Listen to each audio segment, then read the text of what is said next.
Windows Server 2019 System Administration. Welcome back everybody. I'm Prakash Pradhan, your trainer for this entire series.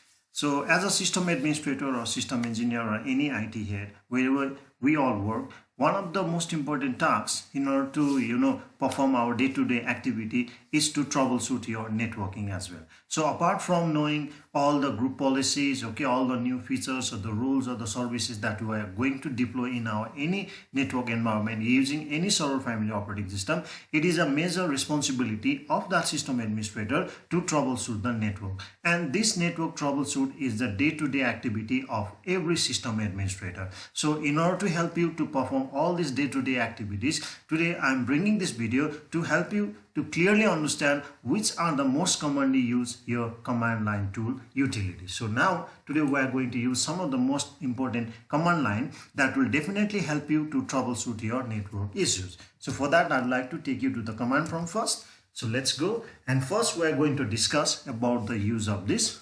IPCONFIG. Okay, so let's say if I hit the IPCONFIG, this command, basically IPCONFIG, this command shows you the IP configuration of your network properties. Actually, it may be your wireless, it may be your NIC, anything. That means a physical NIC. Now over here, after I hit IPCONFIG, if you notice over here, it's showing me the IP address. This is my IP address, and it's showing 1.15 is my IP address, and my subnet mask is this, my default gateway is this. So these are the basic information that every system administrator go through in day-to-day life activities. But when we hit IPCONFIG, it will not show you the rest of the detailed information of this network properties. In order to see that, we need to hit this command, IPCONFIG/all. So when you hit IPCONFIG/all, you might have noticed, comparing to the previous command, it's showing me further more detail. That means your DNS information, and your IP is a DHCP IP or not, and how long this IP is going to remain in your system, when this IP was obtained, when this IP is going to be expired. If you see over here, lease obtained is on this day so and so, your lease expire is on this so and so. Whereas if I hit simply IPCONFIG, it is not going to display all of those information. See, there is no information about the DHCP. So if you like to see all the information about your network or NIC, in that case you will have to go through the IPCONFIG/all, not only IPCONFIG, because IPCONFIG/all is going to give you rest of the detailed information that cannot be seen simply hitting the IPCONFIG. Now let's go to the next command, that is a ping. So this ping command is basically used to send your echo request. Actually, that means it will send the echo request to your destination server or destination any device, any IP, and from where you are going to get return in response the echo request only. So it's using the 32 bytes. If you notice over here, it took around 49 milliseconds. It sends 4 echo requests and it receives 4 only. If you notice over here, the packet sent over here is a 4. And the receipt is also 4, and loss is 0. If you notice over here, it's taking 56 milliseconds. Since it has to go over the cloud, so it takes a bit longer time in order to get the response from your Google server. Whereas if you are pinging in your local area system, if you are trying to ping any of your host or any of your server staying in your local area network, by that time you should be able to notice that this average time should be very less, to the minimum, because we are not going to the long distance. So that's why this ping command is used to actually test the connectivity to your device as well, to your website also. That means ping command is basically used just to test the connectivity between you and your destination server. That might be your any website, or that might be your any IP address. That means when we hit the ping command and it replies in the 32 bytes and you have a 0 loss, in that case you can surely assure that the connectivity between two devices are correctly done. Whereas if while pinging, if it does not return 32 bytes of your echo request over here, then we should be clearly able to understand that there is no connectivity connectivity between two devices, and that might be having certain your physical issues also. Maybe your RJ45 is having the issue, or somewhere your switch is turned off, or somewhere your router might be turned off. So these are the common problem. That means the basic problem that we face as a system administrator in any network environment. So now let's go to the next command. Okay, after ipconfig/all and ping, we are going to talk about the NSLOOKUP. Now NSLOOKUP, this command actually it fetches the DNS records for a given domain name. That means when I hit NSLOOKUP and I'd like to go through the DNS record of that domain, in that case it's going to show me the IP address in short. Whereas if I do this, let's say first I'm going to ping it google.com. See,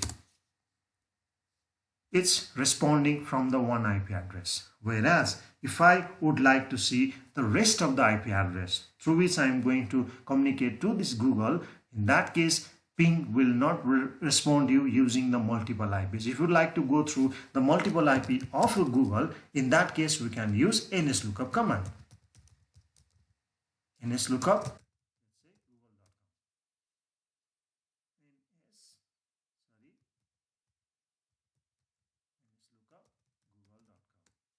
See now, these are the IP addresses. My IP address is this, okay, it's a router one, and this is the IP address. But if you are interested to see the rest of the IP address, DNS records, okay, the DNS records of Google, you have a power of this NSLOOKUP command. So let's try that. NSLOOKUP, okay, set type is equals to I write google.com. Now you'll find it will tell you the DNS name as well as the IP address of this Google. See, these all are the DNS name actually. ns3.google.com. It's a domain name actually. And they are using the different IP addresses. See, if you see over here, ns3, this is the IP address. Whereas if I show you the practical, I can ping this server using the name as well. It's a DNS name. That means if I ping ns3.google.com, that means this IP address should get response to us. Okay, that means this is IP version 6 and your IP version 4 is over here. It should reply particularly that IP address only. You see, 216.239, 216.239, 32.10. 36 and 10. See, 36 and 10. This is exactly the same IP address. So it will help you to know the IP address actually of your any DNS record. So apart from this, now the next command that we're going to discuss is about your PATHPING. Let's say google.com. Now this PATHPING command is actually the combination of ping and the TRACERT. It helps you to find the location of a packet loss in a route between you and the host. So it's a combination of your two commands. That means your ping and the TRACERT. Okay, now yeah, I might be having a slow internet disconnection, so it might take time. So it will give you the detailed information actually before you reach to the google.com. Now you see, by default the maximum hop count is the 30. This hop count means the total number of routers through which you are going to pass actually. That means if it says the 10 hops, that means 10 routers. So first when I hit pathping google.com, the first request is coming out of my device itself. This is my device itself. And then it will go to my router, and after that it will show you which are the hops. That means which are the routers through which you are passing through before you reach to your destination server. Now next important command TRACERT. Now TRACERT command is actually, it helps you to see step by step route a packet takes to the destination you specify. That means if I hit TRACERT google.com, now it's going to show you all the hops, okay, all the hops that I have passed before I reach finally to my google.com server. So it's showing how many milliseconds it's taking. That means hop 1, 2, 3, 4, 5. It's passing more. Now, before I reach final to the google.com, how many hops I have passed, it's going to show me that information.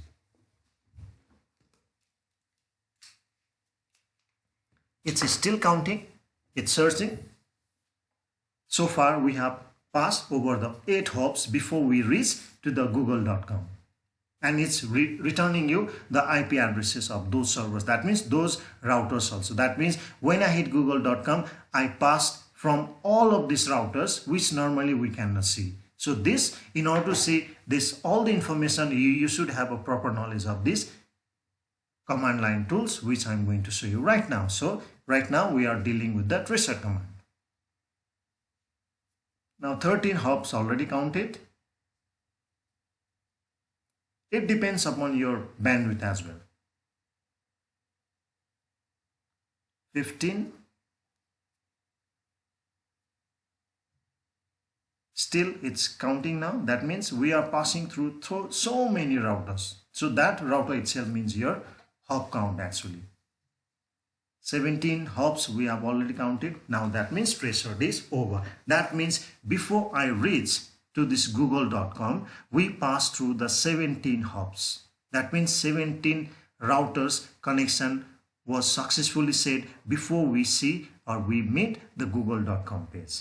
Okay, now the next information that we are going to have, that means the next command line tool is the ARP.